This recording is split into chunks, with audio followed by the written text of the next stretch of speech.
Bonjour. Bonjour. Bon, excusez ma voix, c'est vrai que je suis un petit peu patraque, mais bon, je crois que même sur mon lit de mort, si je pouvais faire un constat, je le ferais. Hein. Ouais. Bon alors, aujourd'hui, je voudrais te faire part de quelque chose. Tu disais en réponse à un auditeur qui te disait que quoi qu'il fasse, il sentait qu'il n'arriverait pas à ce stade de réalisation ou de stade de sainteté, et que c'était très difficile de trouver un cadre dans lequel s'inscrire. Je pensais à ce que tu disais là, que chacun est dans la position dans laquelle il doit être, à vivre avec les gens avec lesquels ils sont, et rien d'autre. Donc finalement, les gens qui t'entourent, c'est tes gourous, quoi. Tes enfants, ce sont tes propres gourous, tes parents aussi, ils sont là pour t'apprendre des choses, te faire évoluer sur ce chemin-là qu'est la vie.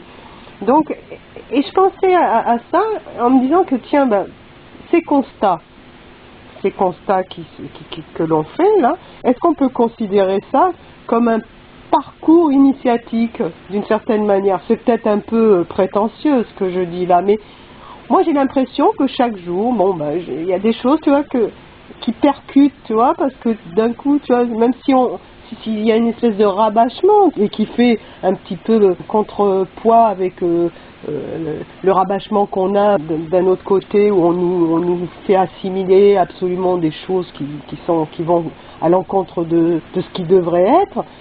Mais j'ai vraiment l'impression que ces constats, moi personnellement, me font prendre conscience de choses progressivement et que ça rentre doucement, mais sûrement. Tu vois? Ouais, je comprends. Alors oui, effectivement, disons on peut considérer qu'il s'agit évidemment d'un parcours initiatique. Simplement. Attends, excuse-moi de te recouper. Nous, on est coincés dans nos vies modernes. Où est-ce que tu veux qu'on trouve un cadre initiatif? C'est pas évident, tu vois? Il ne s'agit pas d'un cadre, il s'agit d'une transmission initiatique. Alors là, en l'occurrence, c'est le parcours en question. Bien sûr que la vie de quelqu'un, avec le destin qui gère en quelque sorte cette existence dans les faits, est un parcours initiatique. Mais simplement, ceci est tout à fait valable d'ailleurs dans un cadre traditionnel où chaque chose, chaque événement, chaque mouvement, chaque fait et geste ont une signification, sont en rapport, et l'homme qui les fait est en rapport toujours avec son principe. Par exemple, quand tu me dis que quelqu'un va dire qu'il quoi qu'il fasse, il ne peut pas se trouver quelqu'un qui va lui donner une initiation, etc. Il ne faut pas chercher ça. À disposition, on a les possibilités d'étudier les différentes démarches à faire pour obtenir une connaissance, et quand même, ça va dans la direction d'une réalisation de ce que l'on est. On a cité grands auteurs qui sont là, qui sont venus remettre les pendules à l'heure, des hommes comme Guénon, comme Chuon, comme M. Bourcard, comme d'autres d'ailleurs, il y en a d'autres, mais enfin voilà, disons, les principaux éléments, en tout cas en Europe, où on a des personnages de cette trempe-là. Bien. À partir de là, donc, en étudiant ces choses-là, en pénétrant le plus loin possible que l'on est capable de le faire, et de continuer son existence, il y a déjà quelques modifications qui s'opèrent, dans le sens que ce que l'on fait, notre vision des choses, a tendance à vouloir se modifier déjà, inévitablement. Donc, en continuant d'étudier ces choses-là et en restant dans l'encadrement de la religion à laquelle on appartient, ce qui se produit, c'est qu'à un moment donné, quand il y a la nécessité d'un maître qui va, disons, donner une initiation dans le sens d'insuffler quelque chose qui est... C'est comme une... Comment il faut dire, vous savez, c'est une transmission. La transmission de quelque chose, c'est comme on te donne une clé, voilà. J'en ai déjà parlé d'ailleurs, cette clé, c'est donc voici la clé de la porte du jardin. Ensuite, c'est à toi de cultiver ce jardin. Ouais. Alors, quand il y a un moment donné dans ta démarche, quand il arrive une nécessité d'obtenir cette clé, elle vient d'elle-même, dans le sens que il n'y a rien qui est fait par hasard. Les choses arrivent au moment où elles doivent arriver. Donc, ça ne sert à rien de chercher ceci ou chercher cela.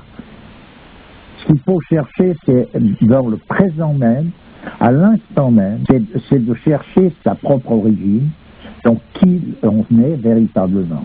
Ouais. Alors après, là, il peut y avoir des grosses difficultés à étudier, puis à potasser des milliers de bouquins qui servent à rien, qui rentrent dans des domaines de psy, d'allumés, qui de toute façon racontent leur petite existence. Et c'est pas d'ailleurs, c'est pas pour les dénigrer, mais c'est qu'ils n'ont rien à apporter, ils viennent nous apporter des problèmes, pas des solutions. Donc là, on a élagué pas mal de choses en exprimant en donnant le nom de personnages qui, eux, sont pas venus apporter leurs problèmes, mais indiquer une direction dans laquelle il faut s'y tourner pour obtenir justement le résultat voulu, c'est-à-dire une connaissance réelle, c'est-à-dire savoir à un moment donné qui est un homme. Tu me disais qu'un maître, à travers un regard, il pouvait transmettre, faire cette transmission.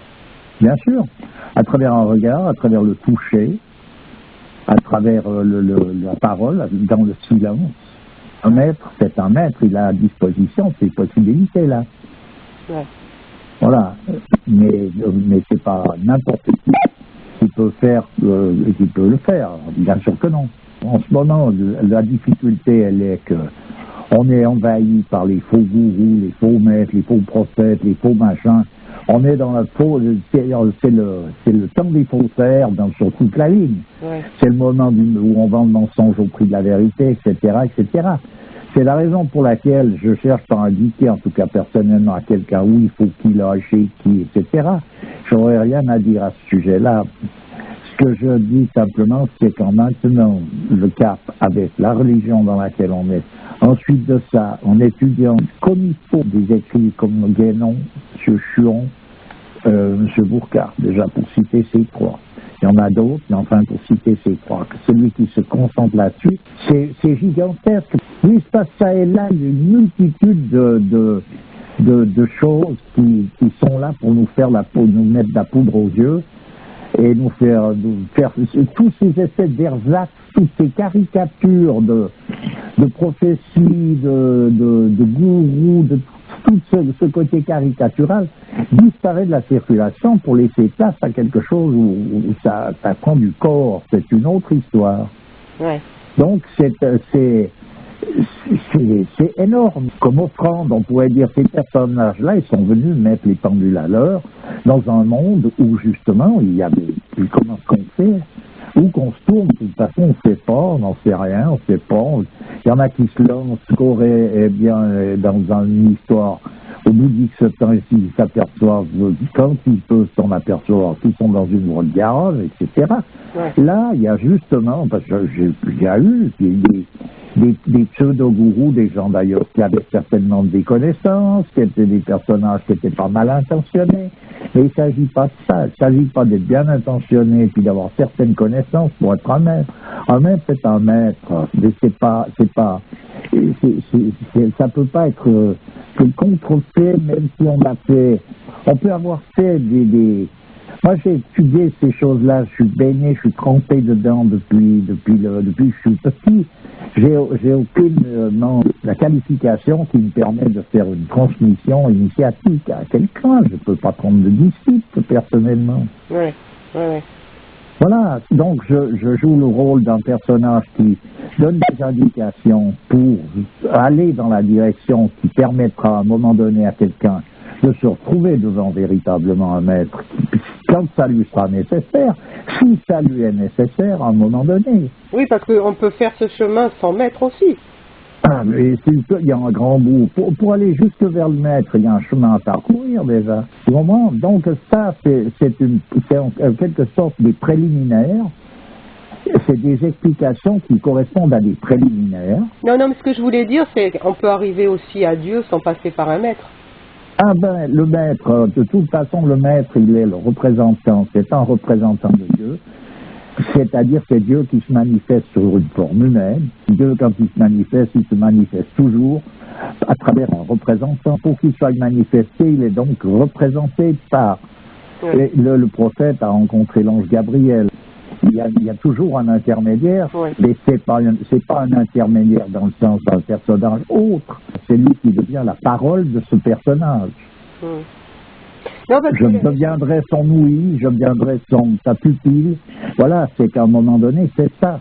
Non, parce que la plupart des musulmans, ils te disent, moi je n'ai besoin d'aucun intermédiaire entre Dieu et moi. Enfin, Eh ben, mais ils peuvent s'en tenir là. Je ne vais pas à l'encontre de ça, parce qu'il est clair qu'en une période comme celle-ci, si on commence à barrer dans des histoires d'intermédiaires, de ci, de là, sans avoir compris de quoi il s'agissait, c'est bien clair qu'on va se planter droit dans le mur avec tout ça. Donc, cette religion, elle s'est manifestée de manière à éviter pas mal d'écueils, tu vois. Oui, La preuve en est, c'est qu'on est là, que tous ces intermédiaires, on vire tout. Sur un plan religieux, je trouve ça tout à fait normal et bien. ouais. À présent, ça n'empêche pas qu'il existe des personnages qui, eux, veulent aller voir un peu plus loin que tout ça, parce qu'ils veulent voir ce qu'il y a sous la couverture de ça. Cette couverture est magnifique, elle est splendide, mais qu'est-ce qu'elle recouvre? Donc, de quoi est-elle faite? Donc ils veulent aller plus loin. Alors pour eux, il y a donc des possibilités aussi. Ouais. Et ces possibilités, à un moment donné, pour aller suivant ou jusqu'à tel lieu, ensuite de ça, pour aller encore plus loin, c'est là où se manifeste à un moment donné un maître qui, lui, est simplement, on pourrait dire une manifestation de Dieu, comme toute chose, tout ce qu'on rencontre dans notre existence.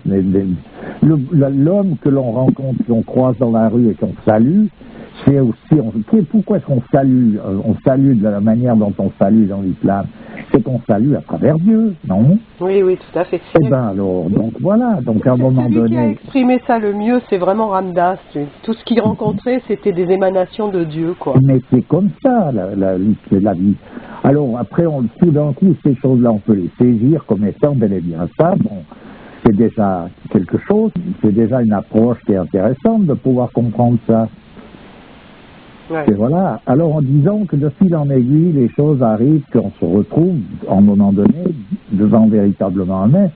Mais ces études traditionnelles dont je parle sont des nécessités pour ne pas s'envoyer jongler, Pour ne pas soit refuser systématiquement toute possibilité comme étant quelque chose qui est erroné par principe, ou alors aller se planter dans le mur, à sauter devant le premier personnage parce que il avait un beau parler, ou il avait une belle allure, ou il avait une belle situation, ou il avait je sais pas quoi de beau, de brillant en tout cas, de rutilant, qui a amené quelqu'un à se fourvoyer dans une boîte de garage.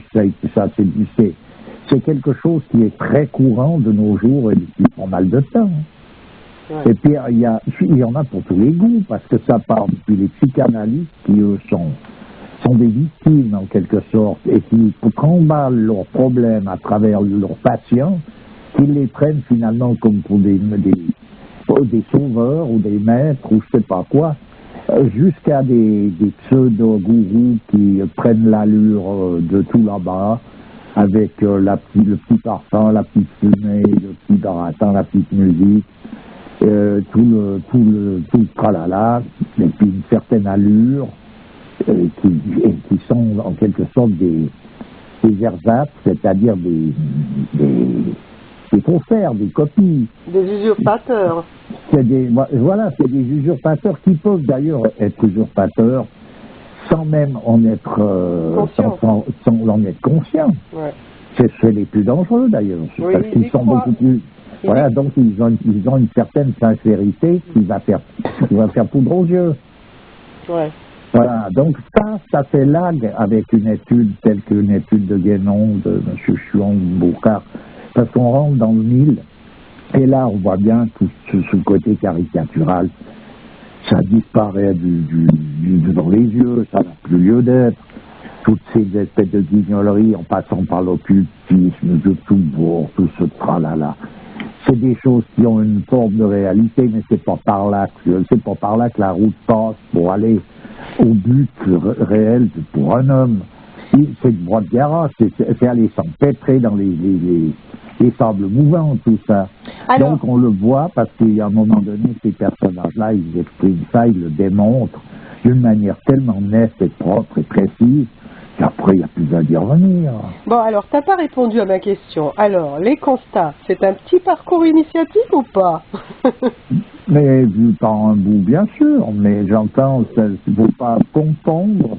Moi, j'aime bien que les choses soient claires, dans le sens que j'ai bien dit ce qu'était une initiation, elle vient directement de Dieu, par l'intermédiaire d'un maître, qui donne une clé, qui permet au personnage d'avoir une perspective sur le parcours qu'il va faire. Voilà. Donc le parcours en lui-même est toujours un parcours initiatique en quelque sorte. Ouais. Mais tu as la clé, tu as une clé ou tu ne l'as pas, ou tu en as. Tu vois, il y a différents mouvements et celui qui n'a pas cette clé, ça peut être pour des raisons diverses, Dieu seul le sait, moi je ne vais pas rentrer dans ce genre de considération. Il est bon, par exemple, je dis d'étudier les personnages que j'ai cités comme il faut. Ça peut prendre une vie entière, ça, c'est pas un problème. Ouais. L'histoire, c'est d'arriver à un moment donné à saisir ce que simplement ces personnages-là ont exprimé. C'est dans une disposition qui te permet de rencontrer véritablement un être. Voilà. Ben écoute, je te remercie, on va finir là-dessus et je te dis à bientôt. À bientôt. Au revoir. Toujours avec plaisir. Au revoir.